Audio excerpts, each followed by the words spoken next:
Le deuxième des Dinitionos, la fournaise de Ur-Kasdi. Nimrod ordonne.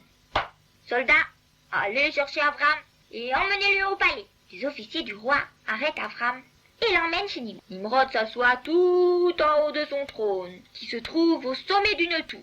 Quand quelqu'un s'approche du trône, il doit se prosterner devant le roi. On emmène Avram, mais lui, il reste debout bien droit. Es-tu Avram de Terach? Oui, c'est moi. Alors c'est toi, le traître qui a eu la chutzpah de brûler mes Avodazara? Est-ce que tu sais pas que je suis le maître du monde? Le soleil, la lune et les étoiles m'obéissent. Ah, excusez-moi, dit Avram. Ça c'est nouveau pour moi. Mais permets-moi de te demander juste une chose, et je te croirai. Demande, dit Nimrod. Le soleil se lève chaque jour à l'est et se couche à l'ouest. Ordonne-lui de se lever demain à l'ouest et de se coucher à l'est. Tous les ministres et tous les nobles regardent le roi.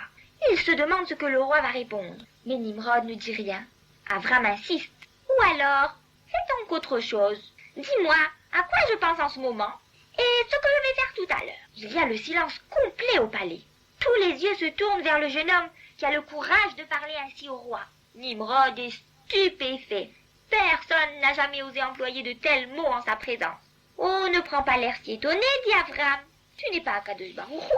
Tu es un descendant de Couche, et si tu ne veux pas le reconnaître, alors je me demande bien comment ça se fait que tu n'as pas pu sauver ton propre père de la mort.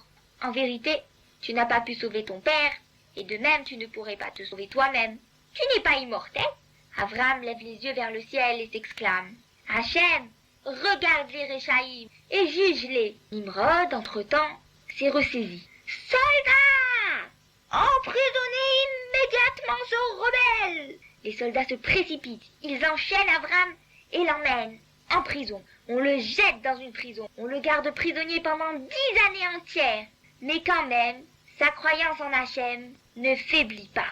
Après 10 ans, Nimrod demande qu'on fasse venir Avram une deuxième fois pour lui. Il espère toujours qu'il arrivera à le convaincre de le servir lui et ses Avodazara. Il propose à Avram. Viens, on va servir le feu. Le feu est plus puissant que n'importe quelle autre substance. Avram répond. Il vaut mieux servir l'eau alors, puisqu'elle peut éteindre le feu. C'est qu'elle est plus forte. D'accord, on va se prosterner devant l'eau. Oh, mais les nuages sont plus forts que l'eau puisqu'ils portent de l'eau. Bon, servons les nuages. Mais le vent disperse les nuages. Alors il doit être plus fort. Je suis d'accord. Faisons des tfilotes au vent. Mais non, l'homme est plus fort que le vent. Plus fort que l'air, puisqu'il est rempli d'air et l'air n'arrive pas à sortir malgré tous les trous qu'il y a dans le corps. À présent, Nimrod se fâche. Il crie. Je vois que tu veux juste te moquer de moi. Moi, je sers le feu et je vais te jeter dans le feu. On verra bien si ton Akadosh Baruch Hu est plus fort que le mien. Nimrod ordonne à ses serviteurs de préparer un grand feu à Ur-Kasdi pour brûler Avram. Les officiers du roi proclament. Un traître va être brûlé.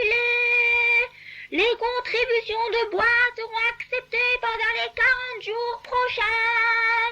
Un traître va être brûlé. Apportez du bois. Les gens participent généreusement et donnent beaucoup de bois pour brûler Avram. Avram doit rester debout enchaîné pendant 3 jours, pendant que les esclaves de Nimrod entassent du bois autour de lui jusqu'à une hauteur de 5 amos. Le 3e jour, les esclaves serrent bien les chaînes des pieds et des mains d'Avram. Quand les gens entendent qu'on va brûler un traître, ils se rassemblent pour voir le spectacle. Les femmes et les enfants montent sur les toits des maisons de voir.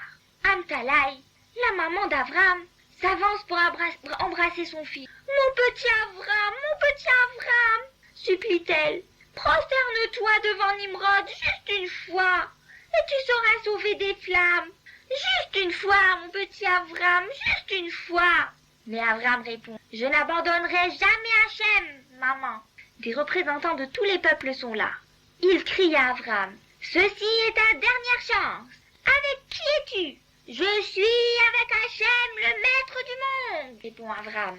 À présent, les esclaves de Nimrod le saisissent et le jettent dans les flammes brûlantes. À ce moment, le malach Gabriel vole vers Hachem et supplie. Hachem, permets-moi d'éteindre les flammes et de sauver le tzaddik de la fournaise. Hachem lui répond. Il n'y a personne comme moi dans le ciel, et il n'y a personne comme Avram sur la terre. Je vais descendre moi-même pour le sauver du feu.